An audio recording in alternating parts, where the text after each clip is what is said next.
नमस्कार, आपण पाहताय आझाद मैदान. आझाद मैदान या यूट्यूब चॅनलवर आपलं सर्वांचं सहर्ष स्वागत.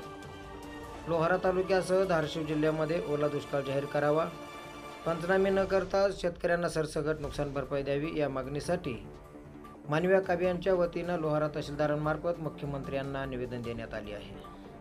मानवी हक्क अभियानाचे जिल्हा कार्याध्यक्ष खालिद पटेल यांच्या नेतृत्वाखाली बाळासाहेब जगताप, इलाही सवार, पांडुरंग गोरे, कदीर सय्यद, बालाजी यादव, रज्जब फकीर, गोविंद जाधव, मुस्तफा फकीर या शेतकऱ्यांनी तहसीलदारांना निवेदन दिले. या मागणीची दखल न घेतल्यास धाराशिव जिल्ह्यामध्ये तीव्र स्वरूपाचं आंदोलन छेडण्यात येईल असा इशारा मानवी हक्क अभियानाच्या वतीने देण्यात आला आहे. इथे शेतकरी माझा कितीतरी मेला आहे आणि मरत बी आहे. आता सध्याला माझ्या शेतामध्ये कमरीतकं पाणी आहे. आता माझी लेकरं मी कसं जीवन जगाचं, माझं जगणं मुश्किल झालंय. आता मरण्याशिवाय दुसरा पर्याय उरला नाही.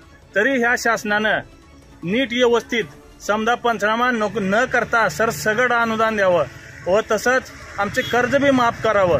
आम्हाला कर्जामुळं रातभर झोप येत नाही आणि काय पिकलं पण नाही. कोट्यावधी रुपये लोकांचे कर्ज माफ करतात ही सरकार लोक आणि आमच्या शेतकऱ्याचं एक कर्ज देखील माफ करत नाही. आज लोहारा तहसील कार्यालयामध्ये तहसीलदार साहेबांना एक निवेदन देण्यात आलं. मानवी हक्क अभियानातर्फे ओला दुष्काळ जाहीर करून लोहारा तालुक्यासह धाराशिव संपूर्ण जिल्हा ओला दुष्काळ जाहीर करून कसलेही पंचनामे न करता सरसगट शेतकऱ्यांना मदत देण्यात यावी म्हणून हे निवेदन देण्यात आलं. यामध्ये मे महिन्यापासून जे लोहारा तालुक्यासह जिल्ह्यामध्ये पावसाने कहर केलेला आणि पावसाने कहर केलेला असताना सरकारच्या याकडे दुर्लक्ष होत असल्याचं एक चित्र निर्माण झालेलं आहे.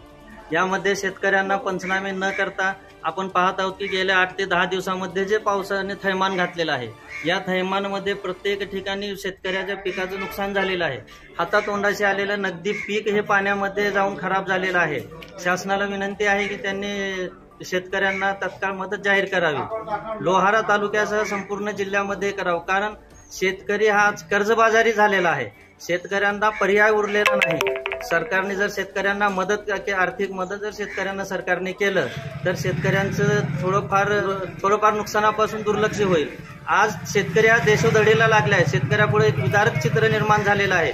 शेतकऱ्यापुढे आत्महत्येशिवाय पर्याय नाही आणि शासनाने जर शेतकऱ्याला मदत केली तर शेतकरी हा कमीत कमी ते झालेलं नुकसान तरी त्याचं भरून यावं एवढं अनुदान शेतकऱ्याला देण्यात यावं हीच माझी मुख्यमंत्र्यांना विनंती आहे. मुख्यमंत्री साहेबांनी याकडे लक्ष देऊन लोहारा तालुक्यासह जिल्हा हा ओला दुष्काळ जाहीर करून सरसगट मदत देण्यात यावी. तसेच शेतकऱ्यांचं जे कर्ज आहे, शासनाने वचन दिल्याप्रमाणे शासनाने आता ह्या योग्य वेळी निर्णय घेऊन शेतकऱ्यांना कर्जमुक्त करावं, कारण शेतकरी हा कर्जबाजारी झालेला आहे. आणि परत निसर्गाचे हे जे थैमान घातलेलं आहे, या निसर्गामुळे शेतकरी हा चहूबाजूने संकटात अडकलेला आहे. संकटातून काढण्याचं काम हे सरकारने करावं ही मला सरकारला विनंती आहे.